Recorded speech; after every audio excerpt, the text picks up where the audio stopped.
Good day everyone. Welcome to Learn with MN. In this video, we will discuss the first tool of Inkscape, that is the Selection Tool. The first tool in the toolbar with an arrow symbol is Selection Tool. You can also select it via the shortcut key S. As from the name, the Selection Tool is used to make selections. Moreover, you can move, scale, rotate, and skew with the Selection Tool. Let's start by making selections.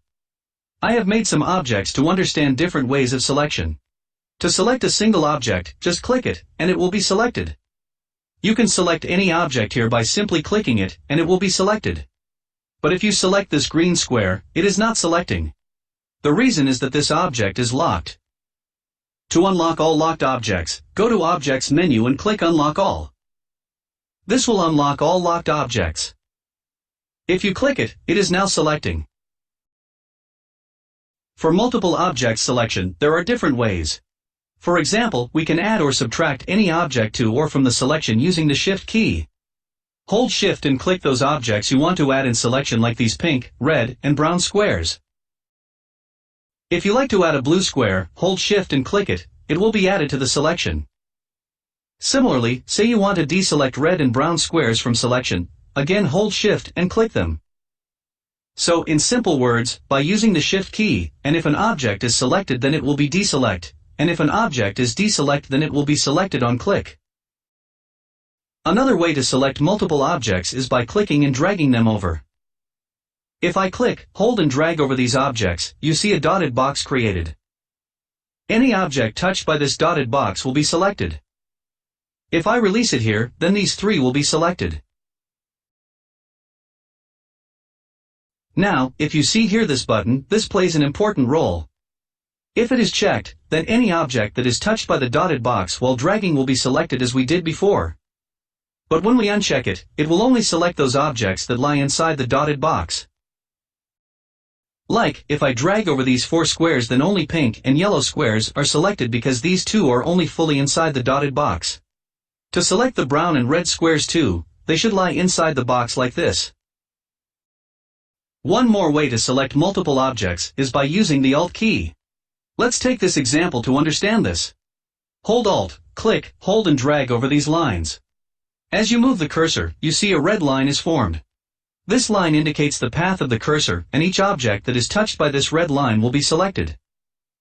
Let's say I want to select the first four line, then hold Alt, click and move 1, 2, 3, and 4, so 4 lines are selected.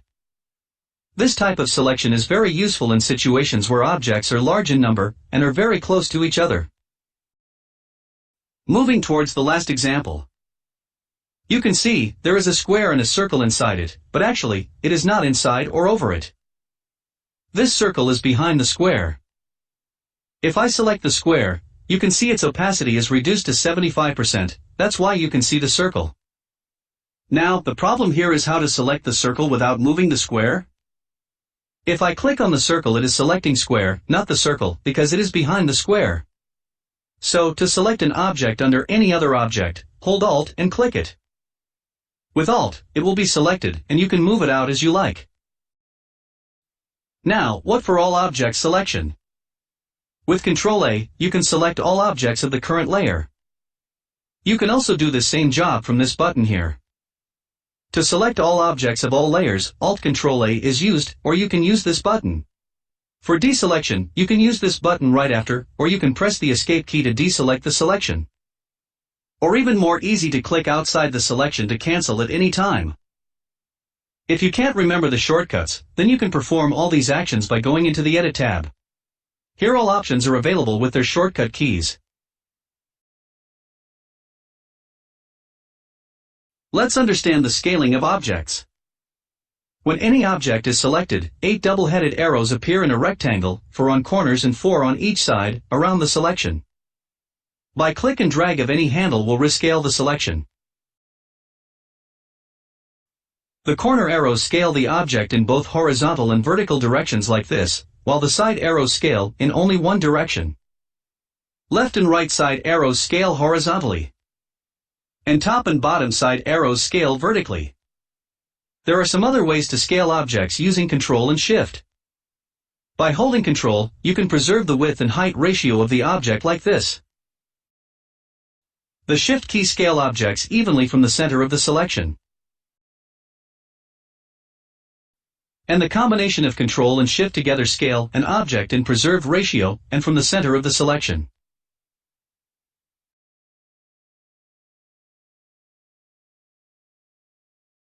When you click again on a selected object, you will see that the direction of all arrows is changed. If you focus on the corner arrows, these are changed to curved double-headed arrows.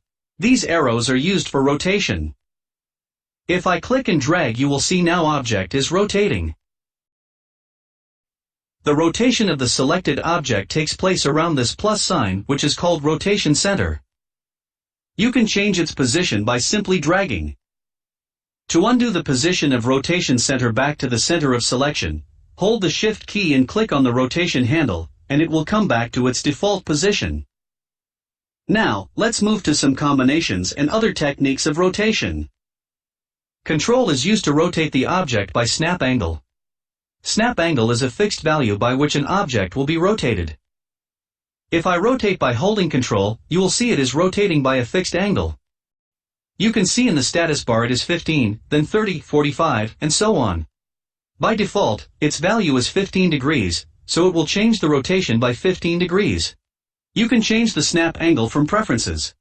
Moving next, Shift is used to rotate the object around the opposite corner. If I choose this corner for rotation, then holding Shift will fix its opposite corner and rotate the object around it like this.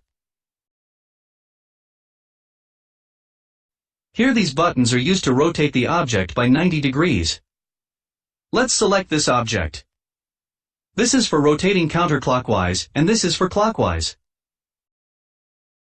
For flipping, this is to flip horizontally, and this is for vertically.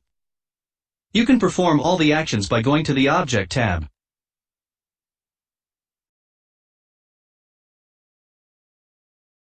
Last is Skew. For skewing, the remaining 4 arrows on each side are used like this.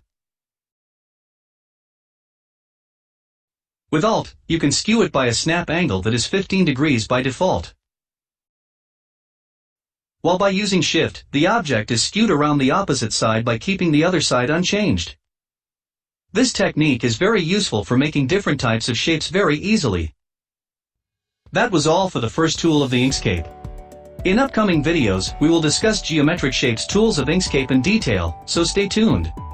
If you have any queries, feel free to write in the comment section or contact us on our website. Its link is in the description. If you like this video, please like, subscribe and hit the bell icon so you don't miss any updates. Thank you for watching.